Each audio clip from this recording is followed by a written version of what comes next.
তিনিও আর পৃথিবীর জমিন থেকে মাটি সংগ্রহ করতে পারলেন না।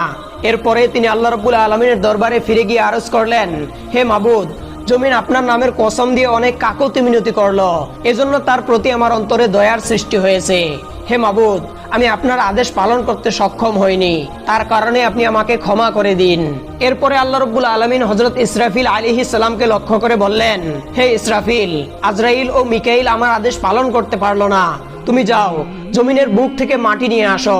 আমি সেই মাটি দ্বারা একজন মানুষ সৃষ্টি করব, যে হবে পৃথিবীতে আমার খলিফা ও প্রতিনিধি। অতঃপর হযরত ইসরাফিল আলাইহিস সালাম পৃথিবীর জমিন থেকে মাটি নেওয়ার জন্য যেই না পৃথিবীর জমিনে হাত রাখলেন, অমনি মাটি হযরত ইসরাফিল আলাইহিস সালামকে আল্লাহর দোহাই দিয়ে বলল, হে ইসরাফিল, তুমি আমার বক্ষ থেকে মাটি সংগ্রহ করিও না। এই মাটি দ্বারা আল্লাহ রাব্বুল আলামিন আদম সন্তান তৈরি করবেন। সেই আদম সন্তানগুলি পৃথিবীর জমিনে এসে নফরমান হয়ে যাবে, আর সেই নফরমানের কারণে আল্লাহ রাব্বুল আলামিন তাদেরকে জাহান্নামের আগুনে প্রজ্বলিত করবেন। তাদের শরীরে থাকার কারণে আমাকেও প্রজ্বলিত হতে হবে, আর জাহান্নামের আগুন সহ্য করার ক্ষমতা আমার নেই। মাটির এমন মিনতি ভরা আবেদনে হযরত ইসরাফিল আলাইহিস সালামের মনেও দয়া হলো, তাই তিনিও আর মাটি সংগ্রহ করতে পারলেন না। অবশেষে আল্লাহ রাব্বুল আলামিন এই কাজের জন্য মহাপরাক্রমশালী ফেরেশতা আজরাইলকে নির্দেশ দিলেন, হে আজরাইল, আমার 3 জন ফেরেশতা আমার আদেশ পালন করতে ব্যর্থ হয়েছে, তারা পৃথিবীর জমিন থেকে মাটি আনতে সক্ষম হয়নি।